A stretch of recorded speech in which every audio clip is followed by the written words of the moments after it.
ED और CBI के जरिए से तमाम इन्वेस्टिगेशन किया जा रहा है और इन्वेस्टिगेशन के आधार पे जो ईडी और सीबीआई करती है उनमें rarest of the rare cases में बेल एप्लीकेशन ट्रायल कोर्ट या हाई कोर्ट या सुप्रीम कोर्ट से हो पाती है। अब ऐसे में ये देखना है कि ये कितनी करप्ट एजेंसी है और किस तरह से करप्शन फल फूल रहा है। इसी मामले में अगर इसी कड़ी को तमिलनाडु से जोड़ करके अगर देखें तो इससे पहले तमिलनाडु के तमाम डिस्ट्रिक्ट मजिस्ट्रेट मोर देन 5 और 6 और स्टेट गवर्नमेंट ऑफिशियल को ईडी के जरिए से नोटिस दिया गया था। कलेक्टर ऑफिस में छापे मारे गए थे और छापेमारी के दौरान बहुत सारी चीजों का लेन देन का भी सिलसिला चलता रहा। इसी सिलसिले में तमाम ऐसी चीजें आई जिसमें यह हुआ कि ईडी इधर उधर छापे मारकर और ब्लैकमेल करके लोगों से पैसे और धन उगाही कर रही है। और तमिलनाडु पुलिस के जरिए से आज एक बड़ी कामयाबी हासिल करते हुए अंकित तिवारी जो ईडी के सीनियर ऑफिसर हैं और माधुरी बेंच से कनेक्टेड है और अंकित तिवारी के जरिए से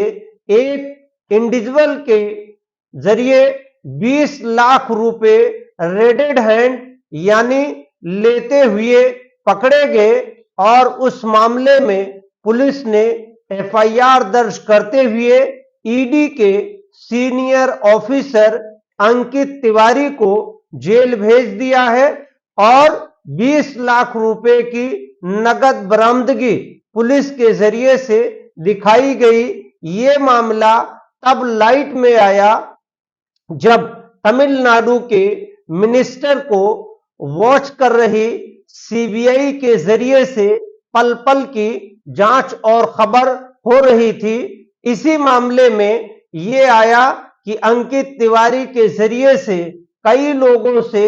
रिश्वत और धन उगाही की जा रही है और एक रेडेड मामला क्रिएट करके जैसे ही इन्होंने पैसा देने की कोशिश की on the way red handed Ankit Tiwari को तमिलनाडु पुलिस ने अरेस्ट किया है और उनको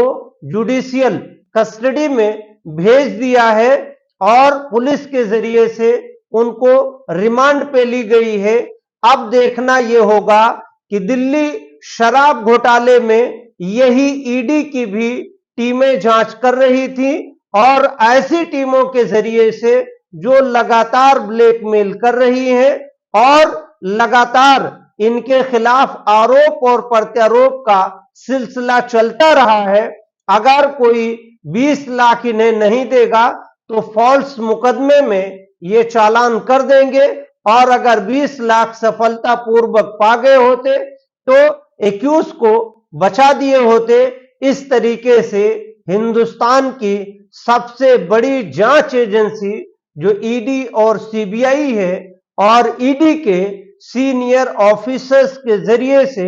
20 लाख रुपए लेकर और गलत तरीके से किसी को मुकदमे से बचाना या पैसा न देने पर किसी इनोसेंट को मुकदमे में इंप्लीकेट करना ये ईडी के सीनियर ऑफिसर्स के लिए अच्छा नहीं है। हालांकि तमिलनाडु पुलिस का ये एक सराहनीय कार्य है जो ईडी के सीनियर ऑफिसर अंकित तिवारी को घूस लेते हुए पकड़े और उनको जेल भेज दिया। इस हिसाब से उनके खिलाफ और तगड़ी जांच होनी चाहिए। जांच के साथ साथ उनके साथ ईडी के कितने और लोग शामिल हैं सबकी जांच हो ताकि ये उजागर हो जाए कि हिंदुस्तान की इतनी बड़ी जांच एजेंसी में कैसे कैसे मगरमच्छ बैठे हुए हैं जो जनता को एकदम लूट रहे हैं और रिश्वत का बाजार खोले हुए हैं। हालांकि अंकित तिवारी को तमिलनाडु पुलिस ने, जो ये सीनियर ईडी ऑफिसर हैं, उनको अरेस्ट किया है, 20 लाख रुपए बरामद की है और इनको अरेस्ट करके जुडिशियल कस्टडी में जेल भेज दिया है।